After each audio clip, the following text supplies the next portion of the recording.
with a sack and that knockdown leading to the interception. Here in the third quarter, guy getting his first D-line action of the season. A guy who's been predominantly used in special teams, sometimes in the offensive set. Going for two and trying to lay out unsuccessfully. Well, the Alouettes do put some points on the board. The only points so far of the second half on the final play of the third quarter. The Alouettes D scores just their second interception of the season. Took a circuitous route here. Bang, bang, bang. And then all the way for the score for Dominic Tavel. 35-6 Argos after 3. TSN CFL Fantasy wants to put you in the GM seat. All season long, you can set your roster and go head-to-head with CFL fans and the CFL on TSN panel. If not for that interception by Dominic Tavel, the blowout would read 35-0. It's still a 29-point lead for the Argos in the no lead is safe league. However, this lead is fairly safe heading to the fourth quarter. And I guess the biggest question right now, if you're Mark Trestman, how long you stay with Ricky Ray. Yeah, and I suspect it might be another series or two, again, knowing historically Mark's not in a hurry ever to get his starting quarterback out of the game. He likes to see those guys close things out, but obviously the thing you're trying to balance with is protecting your veteran starting quarterback. So, again, I would anticipate there might still be at least another series in Ricky Ray, but at this rate, it's hard to imagine that he would finish the game. Well, he's already been sacked once in his second half. You don't want to get the guy hurt because the drop-off is huge after Ricky Ray. You saw what happened last week with the Rayless Argos in Montreal. And so Ricky comes out for another series here and looking to put away another 300-yard plus game. The only non-300-yard game he had is when he was knocked out of the ball game by the Calgary Stampeders a couple weeks back here at BMO Field. High percentage, 4 touchdowns. That interception really not one of your stereotypical pickoffs. On the Argos, you know, they're obviously a pass-first team. I don't know if they would ever even kind of shift gears as you see Jeff Matthews and Cody Fajardo chatting on the sidelines, but I don't know if they are a team that would or really even could kind of shift gears to go to more of a ball control, clock-eating offense. The fact that Matthews isn't playing today, Fajardo in, Dakota Prukop in as well. Ray to Declan Cross. And playing time for your backup is at such a premium in this league. It might do the Argos well to get in some more reps for Cody Fajardo. Yeah, you like to see the backup quarterbacks, particularly the young guys, get some meaningful snaps. Not all these guys are like Travis Lulay, where they have a bevy of experience behind them that, you know, that they can essentially come off the bench having not played and jump right in at a high level.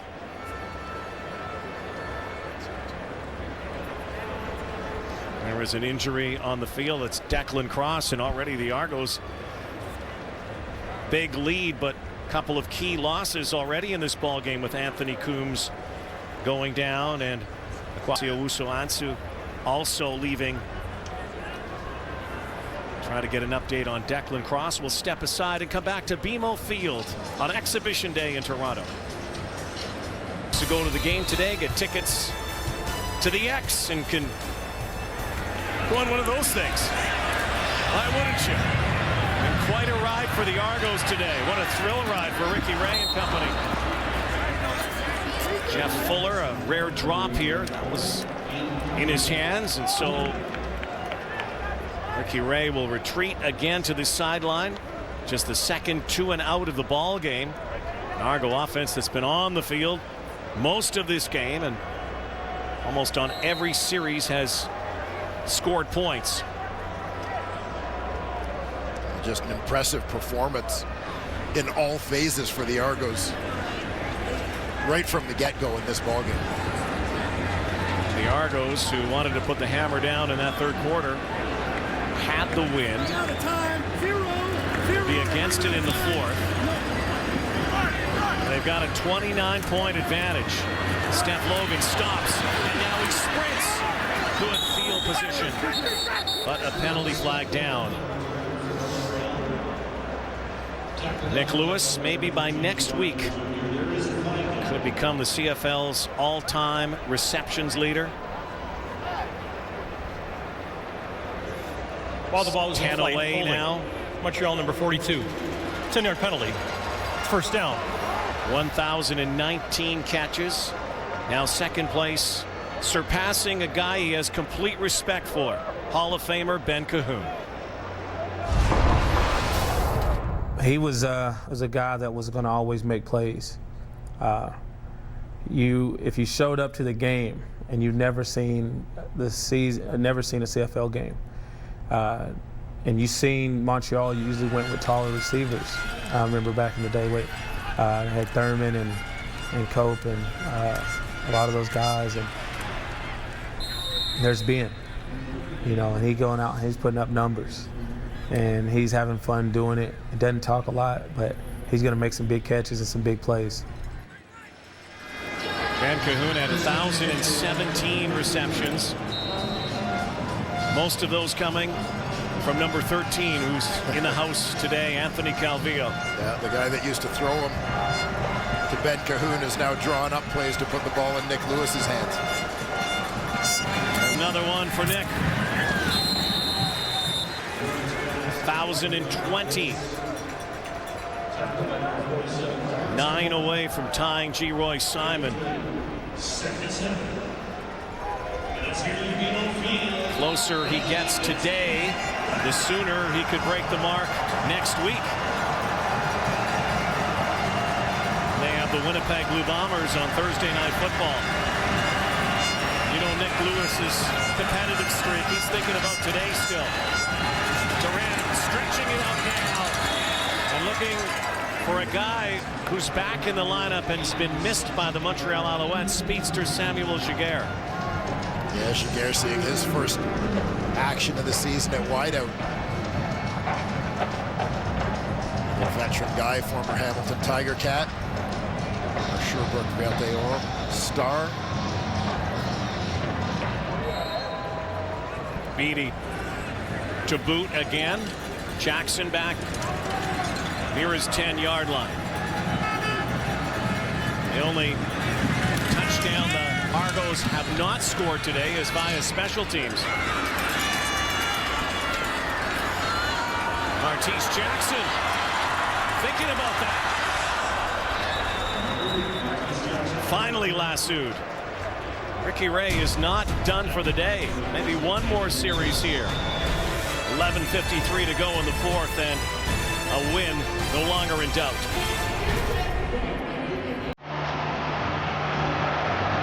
This summer, winter's coming. Join your favorite hicks for an all-new season of ice fishing, snowmobiling, and bar fights. Letterkenny now streaming only on Crave TV. Start your 1-month trial at cravetv.ca. Rod Black. We've got to hang with those guys. I saw them the other day, the Letterkenny guys, at a golf tournament. They're hilarious. You and I think we're Letterkenny guys. I really do.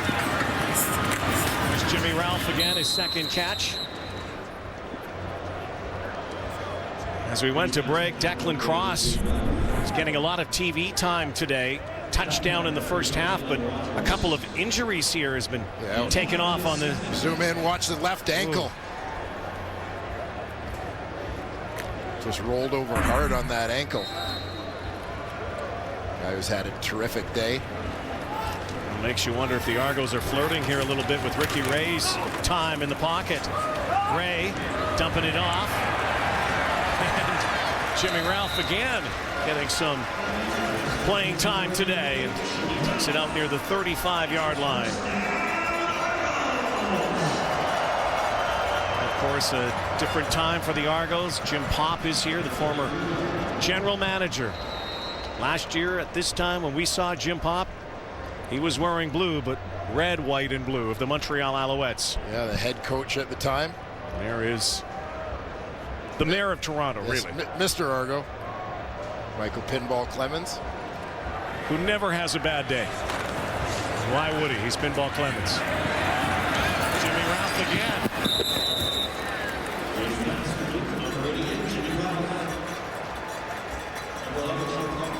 Pinball Clemens, who has done more for every possible charity than any athlete imaginable, and continues to sign autographs, continues to give back and pay it forward. A guy who's been everything for these Toronto Argonauts over the many years.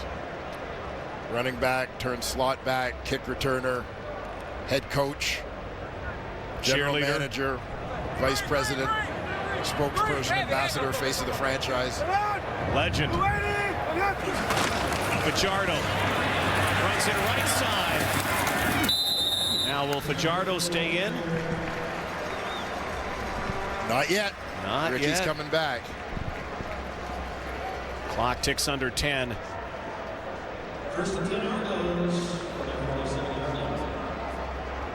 But again, not to be surprised. You talked about it before. How many games did we do in Montreal where everybody was thinking the same thing, but it's the Trestman way. And you maybe breathe a little easier as long as Ricky Ray is continuing with what we've seen. Kind of the quick hitting, kind of 5-yard routes, balls out of his hand, immediately lowering the risk of getting hit. Keep it on the turf. Whitaker once more. Mark Trestman and Jim Popp, what a coup for the Argos organization. Now a bit of a scuffle breaking out. Yeah, well, there's been an ongoing battle that goes back to early in this ball game between Chris Van Zyl and Kyrie Hebert. That may even be some carryover from last week where Hebert was all over the field and in the faces of the Toronto Argonauts. He's the guy who's the emotional and vocal leader of the Alouettes defense. Took the maximum fine in the week that was after his hit on Cody Fajardo.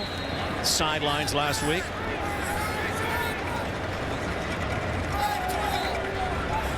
When you're getting beaten down on the scoreboard, invariably stuff like that happens. Quick release again by Ray to Whitaker.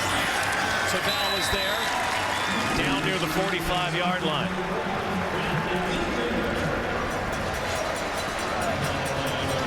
You have to know when you take a shot at the opposition quarterback that you might become a marked man. Here, keep an eye not on Van Zyl. This time it's going to be Corey Watman, the guard, pulling out on this screen. He's the man going after Hebert this time. But you got to know, take a shot at the quarterback as he did with Fajardo last week. You may have 5 big angry men with your name on their hit list. Now the angry bird is a little angrier this week, especially with the score the way it is on 1st and 10. And just draining the clock here, the Argos as well. Talked about the coup for the Argos, though, being able to get Mark Trestman, really the professor, and Jim Popp, 2 guys who together helped win back-to-back Grey Cups for the Montreal Alouettes. 2009, 2010 with Montreal. Grey Cup appearance in 08 at home in their first season together in the Canadian Football League. Trestman, of course, went south with the Chicago Bears as their head coach. See in Baltimore, Ray. Juggling grab there from Jimmy Ralph. I'd say the TV sets in Raymond, Alberta. Tuned in this afternoon in Toronto. Well, Jimmy's just playing to have bragging rights around the family table at Christmas dinner. Family full of CFL receivers. 4 catches on that drive alone. Time ticks down to 6 minutes remaining, and you'd have to think that this would be Ricky Ray's final series. Brandon Whitaker scooting outside. Gabe Napton thought he had him. The Ultimate Warrior saw him slip from his grasp. Another 2nd down here. Rod, I wondered aloud a few minutes ago if the Argos could shift gears to more of a ball control type offense to eat up the clock. They've certainly demonstrated on this drive that the answer is a resounding yes.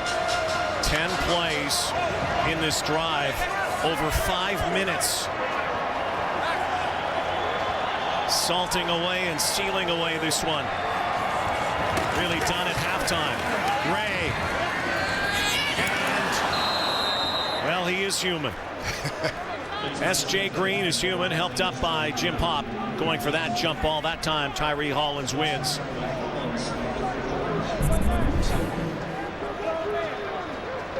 Full extension. Defender Tyree Hollins did get a hand in there to pry that one free. Good defensive play. Lirim Hajrullahu, 84% on the season. That's from 54 earlier with the win. But is not going to kick a field goal. He's going to punt this football.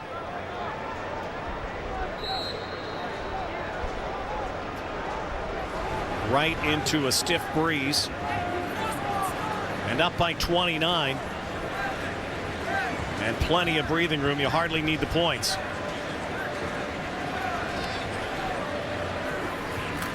Trying to pen the Alouettes again. And another spectacular kick. This one's got to be inside the 5. Looks like the 3-yard line. Coffin corner. Alouettes in that coffin today. Get in the action this football season. CFL Fantasy. Build your ultimate squad. Challenge your friends. Compete to win weekly prizes. Go to tsn.ca/CFL Fantasy to sign up. What a fantasy day it's been for Ricky Ray and S.J. Green. Not so much for the Montreal Alouettes and Darian Durant. Long field here. Great punt by Lirim Hajrullahu. Just getting worse for the Alouettes. E.J. Cunningham can't hang on. Under 5 minutes to play here. And it has not been a birthday to remember for Darian Durant.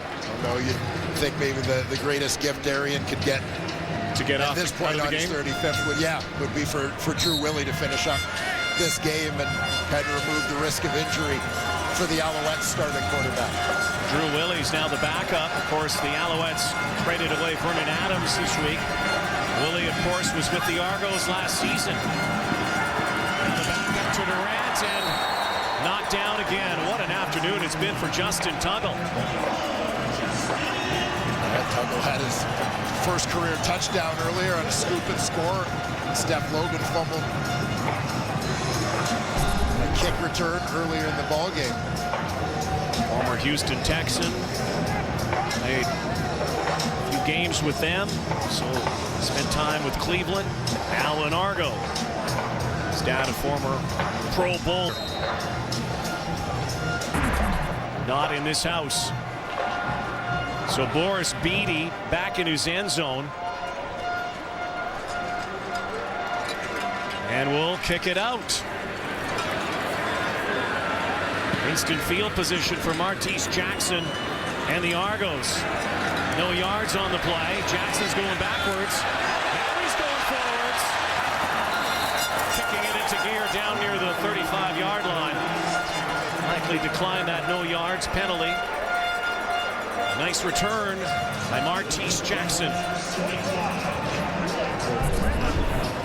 But for the big block coming here, this is Cam Walker, number 75. University of Guelph product, delivering the D-cleater on S.J. Haidara. Ricky Ray is still in the game with 4 minutes to go. Passed for 364 yards. And on this drive would be just shy if he can get it to the house of 400 on the day. Argos about to take over first place in the CFL East. Get ready for Calgary next week. Brandon Whitaker. Second down upcoming. you a little surprised that Ricky Ray is still in the game? I'm a little surprised, but not shocked. Again, I know what Mark Trestman's approach has been. It's not about running up the score or anything like that. It's simply about making sure you win the game. Your starting quarterback is the guy whom you've prepared to play. He's the guy that Mark Trestman has put his trust in to win the football game, and he tends to let those guys finish the job. Cannot argue with the success he had with Anthony Calvillo. Penalty flag on the play. 3-minute warning upcoming. Argos about to go to 4-5. The Alouettes are going to fall to 3-5.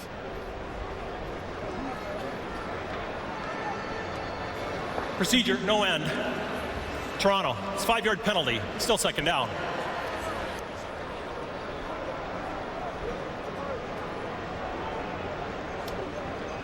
Will be second down. Yeah, Argos go back to their traditional 5-receiver set here. But second and long situation. It'll come after the 3-minute warning, Dwayne Ford. They've signaled that to both benches. Argos sailing today in TO.